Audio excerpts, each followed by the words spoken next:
Hello, I'm Helen, and I recently celebrated my 30th birthday. Years ago, I made the naive decision to marry a man burdened with various issues, believing that my love could solve them all. I thought I could help him recognize his own worth, but love has its limitations and cannot force someone to love themselves. I'll refer to my ex-husband as Scott. He had an overwhelming need to please his parents, a drive that extended far beyond a normal desire for their approval. His life revolved around this compulsive craving for validation, and it was painful to witness. Scott's parents, whom I'll call Mr. and Mrs. Kyle, appeared indifferent to his achievements, which only fueled his desperation for their attention. I quickly realized that I couldn't fill the emotional void they left in him. To make matters worse, Scott often drained our savings by purchasing extravagant gifts and planning lavish vacations for his parents, who hardly seemed to appreciate them. This reckless spending created constant conflict between us, and I often felt like I was competing for his attention. Despite the numerous challenges and endless arguments, I still cared deeply for Scott. I clung to the hope that he might break free from his parents' unrealistic expectations and discover true happiness within himself. Eventually, it became painfully clear that my love alone couldn't shield Scott from the negative influences of his parents. One day, he approached me with a serious expression, signaling that he had something significant to discuss. Given the tumultuous nature of our relationship, I braced myself for a potentially intense disagreement.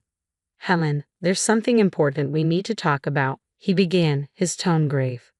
"What's going on?" I asked, my heart sinking with the anticipation of bad news. "It's about my parents. They're retiring soon, and I want to surprise them with a luxury vacation. It's going to be quite expensive," he revealed, a mix of excitement and anxiety etched on his face. "That sounds nice, but as long as the money comes from your personal savings." "I really don't want to dip into our joint savings again," I replied, hoping to steer clear of another financial argument. "I have enough to cover it on my own. I was hoping we could use some of our savings," Scott admitted, his expression torn between hope and concern. "Scott, if it's more than we can afford, maybe we should reconsider this expense," I suggested gently, trying to ground him in reality. But my words only upset him. "You just don't understand, Helen. I love my parents and want to do something special for them. Love isn't about counting every penny, it's about grand gestures," he argued passionately. I countered, "But love is also about being there for each other and making sacrifices together, not at the expense of our financial stability. This trip might mean a lot to them, but we need to think about our future too." Scott remained resolute. "I have to do this for them. I thought you of all people would understand. They mean everything to me." "And you mean everything to me, Scott, but we have to be practical. We can't just use all our savings on one trip." I tried to find a middle ground, but instead, Scott accused me of being selfish, unable to see the significance of his gesture. "It's not about being selfish. It's about being sensible and planning for our future," I explained, my anxiety escalating as he mentioned meeting all of our savings. "All of our savings, Scott? That's just reckless," I exclaimed, stunned by his request. "You're being heartless," he shot back, convinced I couldn't understand his desire to make his parents happy. "No, Scott, I'm being realistic," I replied, feeling the gap between us widen with every word. "We can't afford to spend $35,000 on a whim." My patience was wearing thin, and his casual assumption that we could just recoup the money later only deepened my irritation. "Really, Scott? That's not how this works." My disbelief was palpable. We were at an impasse, our views on love, responsibility, and finances standing worlds apart. The argument escalated, voices raised, and in the heat of the moment, objects were hurled and shattered around us, our frustration spilling over. Then Scott dropped a bombshell. He declared that if I couldn't support him, he wanted a divorce. He probably expected me to panic, to desperately try to save our marriage, but instead, I found my calm and resolve. "Okay, Scott, if that's truly what you want," I said, surprise washing over him. He had anticipated tears and pleas, but my unwavering stance caught him off guard. I was done catering to his fantasies. If he chose to squander his future on unattainable dreams, he would do so alone. I held nothing back, making my thoughts clear. His relentless pursuit of his parents' approval was futile, like trying to stay dry in a storm with just an umbrella.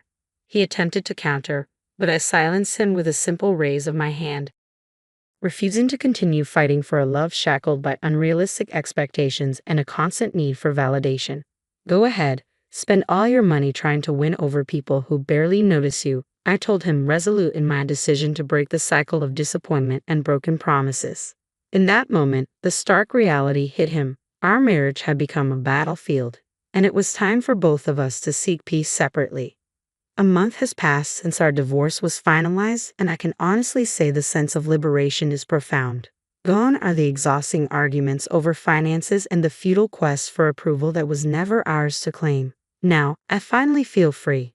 I breathe easier now, liberated from the oppressive weight of Scott's insecurities that once clouded my days. Each new day shines a little brighter. Though Scott has tried to re-enter my life, feigning concern and checking in on my well-being, I see through his charade. I refuse to be deceived again. As the old saying goes, fool me once, shame on you. Fool me twice, shame on me. With resolve, I turned away from his attempts to rekindle our past relationship. I realized I had invested too much energy trying to fix someone who didn't want to change. It was time to prioritize my own growth and happiness. Rebuilding my life hasn't been easy. Dividing our shared assets and adapting to a new financial reality required patience and resilience. While I was used to a certain lifestyle, I embraced the challenge of reshaping my life. As I embarked on this journey of self-discovery, I uncovered a strength and independence I never knew I had. Reconnecting with old friends, resuming hobbies I had set aside, and exploring new interests opened up a world filled with possibilities. I was determined to seize this fresh start. Yes, there were moments of self-doubt and loneliness, and adjusting to a tighter budget was tough. The scars from a failed marriage don't vanish overnight. Yet with each passing day, I found solace in knowing that I was no longer compromising my happiness to accommodate someone else's insecurities. The relative ease with which I moved forward was perhaps a reflection of how long I had clung to a doomed relationship. It was astonishing to see how much I could achieve once I was free from that emotional burden. A month into this new chapter, I felt a sense of renewal, ready to embrace whatever came next. I was still adjusting, but I felt more empowered than ever amidst this transformation. Scott's messages began to change. He claimed he was in danger and urgently needed to meet. Weary of his relentless attempts to reach out, I decided it was time to address the situation head-on. Scott, we've been through this. We're divorced. It's time for us to move on, I said firmly. Please, Helen, I just need a moment to explain. I'm in serious trouble, and you're the only one I can turn to for help, he implored, his voice tinged with what seemed like genuine fear. Perhaps it was just the absence of hearing him that made it sound so urgent.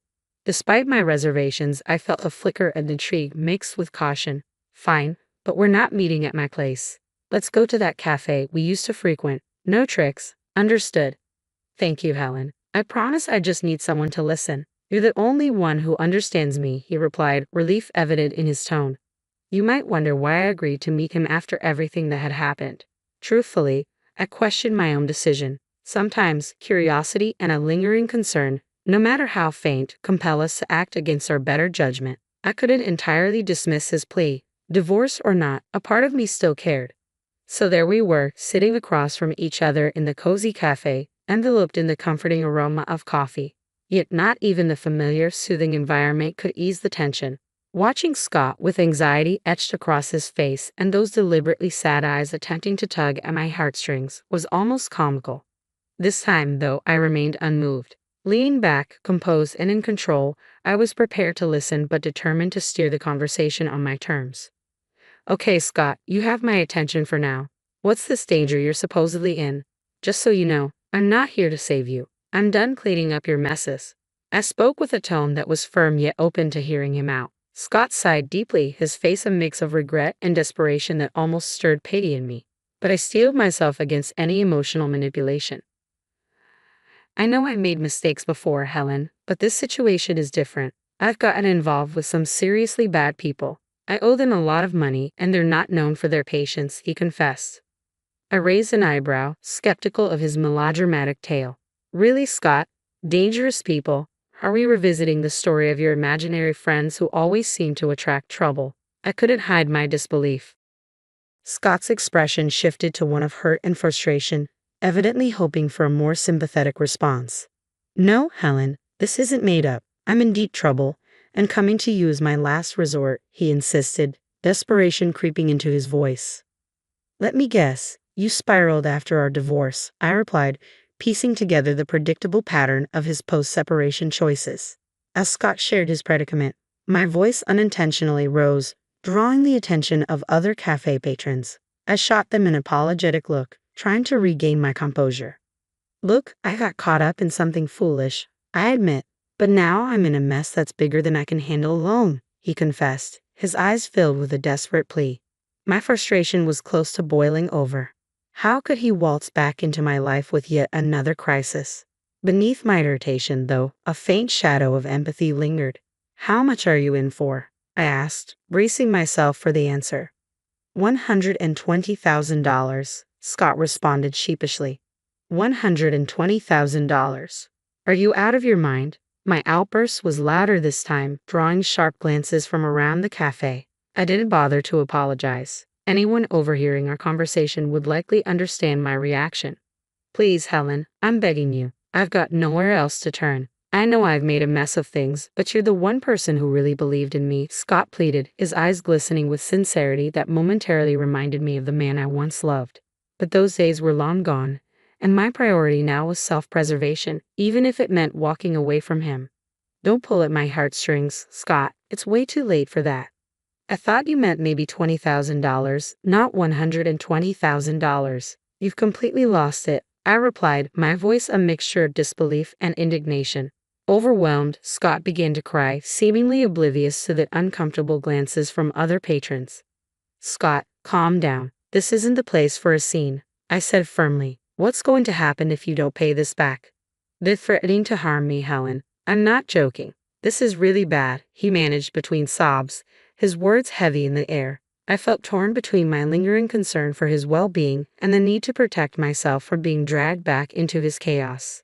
Seeing the seriousness of his situation forced me to consider the gravity of the risk he faced. I softened my approach. All right, Scott, start from the beginning and tell me everything, I urged gently. He recounted his attempts to fund an extravagant trip for his parents, explaining how he had borrowed money from a friend who ultimately let him down, plunging him deep into debt. As he narrated his missteps, frustration welled up inside me, mingled with reluctant amusement at the outcome. So, you borrowed money from risky people to impress your parents, who didn't even notice your efforts. Is that what happened? I asked, seeking clarity on the sequence of events. Scott's expression fell, and tears streamed down his face as he faced the painful truth. Yes, ever since they went on that trip, it's like I don't matter to them, he confessed, his voice laden with regret. Even though I was irritated, I couldn't help but feel a twinge of sympathy for him. It was a harsh lesson, and seeing him so remorseful stirred a compassionate response within me. You've really gotten yourself into a tough spot, I remarked. I know you don't want to hear this, but you created this mess yourself. I warned you it wasn't a good idea, and now, after choosing to leave me over it, here you are struggling. You invested everything in trying to make your parents happy, but all you received in return was their indifference. It's a hard lesson, but it's one you needed to learn. I felt a mix of concern and resignation wash over me. This was a bitter truth for both of us. Scott had pegged his self-worth on people who couldn't appreciate his sacrifices, and I had to come to terms with the fact that I couldn't shield him from his own decisions.